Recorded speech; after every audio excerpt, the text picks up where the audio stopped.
नमो भगवते वासुदेवाय।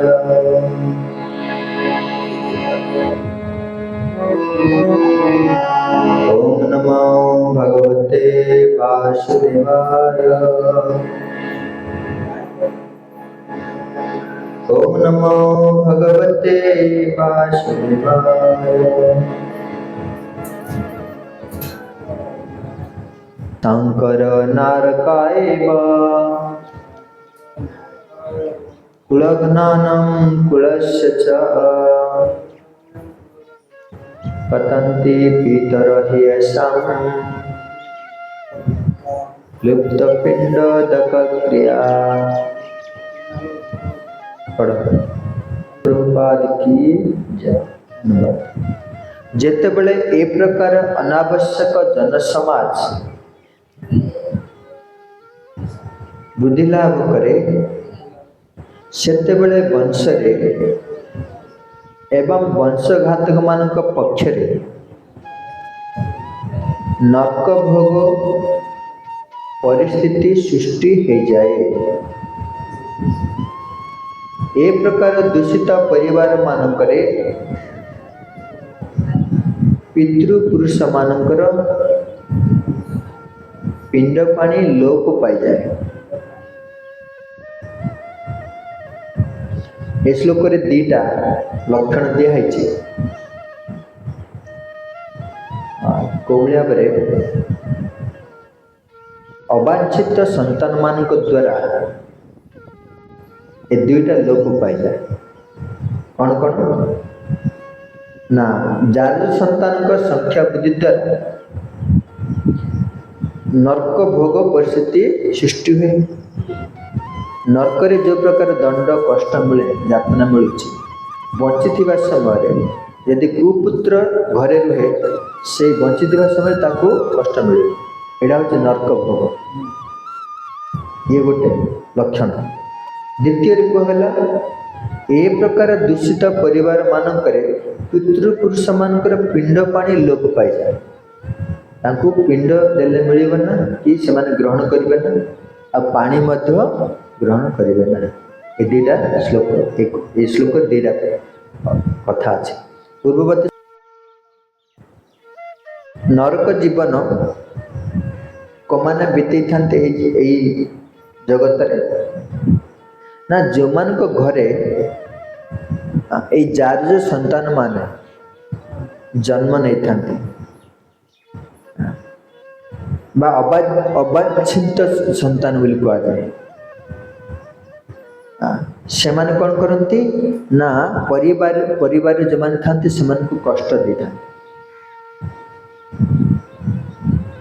ए पर आमे विचार करबा ए अबांछित संतान मान को द्वारा कोभଳି भाବରେ गोटे जीवर गोटे व्यक्तिर जीवन नरक सहित समान। इस संबंध में आलोचना करिया। श्रीमद भागवत में गोटे कथा आसुचे भल भाव बुझी पारे। ये कथा आस चतुर्थ स्कंद रे वर्णना आस ध्रुव महाराज के वंश जड़े अंग बोली राजा थिले। अंग महान राजा थिले से विवाह करथिले किंतु तांकर कौन से पुत्र नथिले।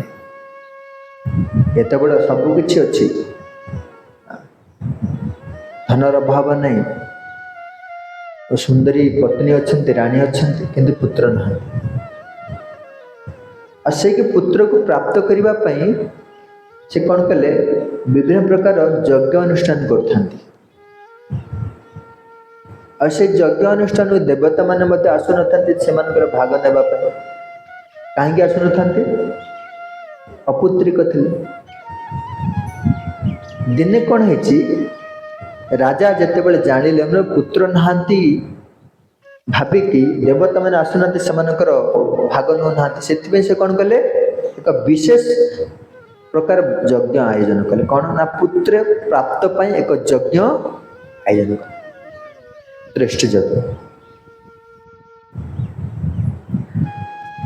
जेतेबेले यज्ञ आयोजन करिसेंती मुनि ऋषि मानकर आशीर्वाद द्वारा ताको एक पुत्र प्राप्त है। से पुत्र ना होचे बेण। कौन? बेण। आ तांकर पत्नी का ना होची सुनीता। से सुनीता कार पुत्र थिला? मृत्युर पुत्र थिले। मृत्युर पुत्री थिले। आ मृत्युर पुत्र पिता जो थिले से बहुत अधार्मिक। तांकरी औरसर जो संतान आसो तार प्रभाव पड़े कि नहीं? बेणर यही भाव में अधार्मिक मनोवृत्ति अच्छे। पिता धार्मिक किंतु पुत्र हो जाऊे अधार्मिक। माँ को जो वंशर अच्छी ना किसी गोटे प्रतिक्रिया नथिले सब जिन हम ना। मृत्युर पुत्र हिसाब से आसिकी बेण कौन कले? अधार्मिक हो गले। अधार्मिक हो गला पर कौन है ना? एते से क्रूर थिले। क्रूर बुझिपारछते ना? क्रूर बोले दुष्ट व्यक्ति। एते से दुष्ट थिले से जो आटे जाउचंती जो मार्ग रे ताकू अन्य मान देखि भय करथांती। ए क्रूर बेण आसला कोई दौड़ थांती। राजांगर पुत्र किंतु ताकू देखि भय दौड़ थांती। दुष्ट बेण आसला क्रूर गाली देकी दौड़ थांती। पुणी ये जेते बेले जंगल को जिबे धनु आ तीर धरिकी निर्दोष प्राणी मान को कौन कले? हत्या करेंगे। ये स्वभाव थिला। आ जेतेबेले निज सांग मान सहित खेलुथिबे खेल खेल रे सांग मान को धरिकी कुओं को फोपाड़ देते। टेकी नेकी फोपाड़ दे।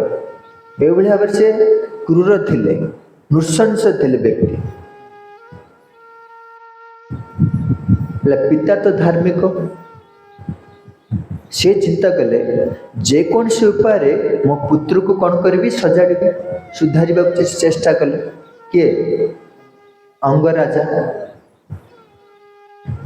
बहुत प्रकार उपाय द्वारा अंगराजा कौन कले? बेण को सुधार चेष्टा कले। उपदेश देले विभिन्न प्रकार मुनि ऋषि मान द्वारा उपदेश देले किंतु बेण राजा कर्णरे से उपदेश पसंद। चाणक्य पंडित जानते से ऊपर गोटे श्लोक कहते क्या उपदेश देव क्या दब ना। चाणक्य नीति पयपानम भुजंगनम केवलम विषम वर्धनम उपदेश ही मूर्खाणाम प्रकोपाय न शांतये। जबड़ी सर्प को दुग्ध देले विष तार बढ़ी थाए वृद्धि पाई थाए कमे कि दुग्धटा पान कले लोक शांत होते ना कि सर्प को जब विष दर्शी कौन हो शांत विषटा बढ़ी। ठीक से भाव में एक दुष्ट व्यक्ति को सत उपदेश देले सी शांत होना सी कौन हम अशांत हो। चाणक्य पंडित कहते उपदेश ही मूर्खाणम प्रकोपाय न शांतये। सत उपदेश समस्त दब देखिकी दब बाछी बाछी जी तुम कथा ग्रहण कर आग्रह कर आदर कर। हेले अंगराज कौन कहते पुत्र को सुधारिबा पे विभिन्न प्रकार उपदेश देले किंतु से शांत हला ना। पुणी चाणक्य पंडित आउरी एक श्लोक कहते घरे गृहस्थरे जो मैंने अच्छा 4 जन शत्रु अच्छा गृहस्थरे किए किए ऋणकर्ता पिता शत्रु माता च व्यभिचारिणी भार्या तो रूपवती शत्रु पुत्र शत्रु अपंडित। ये 4 जन गृहस्थरे शत्रु आमर अच्छे किए किए ना ऋणकर्ता पिता पिता जदि बाहर अनेक ऋण कर देछन्ति आ चाली गले सेटा के सुझिब सी आम शत्रु हेबे पिता को पिता बोली कहे शेष गाड़ी दे पछारे तेणुक सी है गोटे ऋणकर्ता पिता हूँ गोटे शत्रु पुणी कहते माता च व्यभिचारिणी जदि आमर माता व्यभिचारिणी हो गए व्यभिचारिणी माने अन्य पुरुष मान सहित मिसिक जदि संपर्क रखिले से माता व्यभिचारिणी आ से माता आम शत्रु हो दीटा है। तृतीय कहते भार्या च रूपवती शत्रु पत्नी निजर पत्नी जति रूपवती होती सुंदरी होती सी आम शत्रु हो आजिकल काली झील गुआ बाहा नहीं कि बोले किए आसवेन पाख हाँ पुणी कहते पुत्र शत्रु पंडित अपंडित जदि पुत्र मूर्ख हो सी आम शत्रु हो कथा बोलूँ बेण ये तो मूर्ख सीटा बहुत बड़ा बोझ हो गला अंगराजा मुंड केते उपदेश देले शुणे कौन करा शेषु को अंगराजा अनुताप करी कहते जार पुत्र ना सी बहुत सौभाग्यशाली कौन कहते सौभाग्यशाली आ से निजे भावुंट से व्यक्ति भगवान को पूर्व जन्म प्रार्थना करते प्रभु मत पुत्र दिना से सौभाग्यशाली आ मुझे भाई पुत्र पाई जो कष्ट पाऊे से भाई पुत्र क्या न मिल मन मन भावुं आम कौ आलोचना कर जो पुत्र अधार्मिक दुष्ट कुपुत्र सी आमको कौन कर गृह अनेक प्रकार नरक जंत्रणा से आलोचना कर सॉरी अंग महाराज कौन कले पुत्र को विभिन्न सुंदर उपदेश देवारे विफल है पुत्र को सुधारी पारिले नहीं शेष कौन कले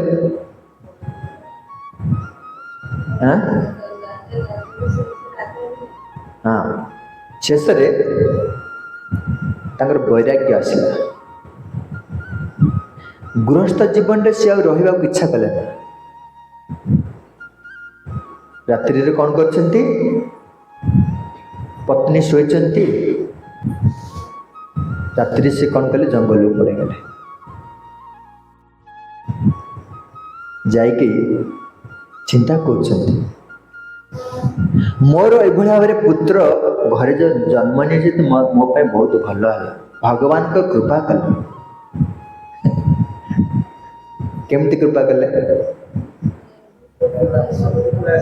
जदि सुपुत्र था घर छाड़ी जाते कि भगवान को प्राप्त हो पारते जंगल चिंता करते भगवान मो बहुत कृपा कले ये भाव में कुपुत्र देखी चिंता कले जार घरे सुपुत्र थी से तो घरे से बांधी रहा छाड़ी आसब ठेलिले जीवन गाड़ी देले जीवन भगवान ये कौन कले भल कल ना खराब भगवान जोटा जहाँ को देते ठीक अच्छे सुपुत्र हो कुपुत्र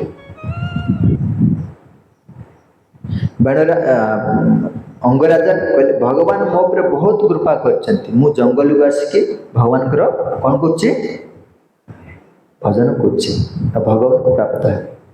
कृष्ण हरे कृष्ण कृष्ण कृष्ण हरे हरे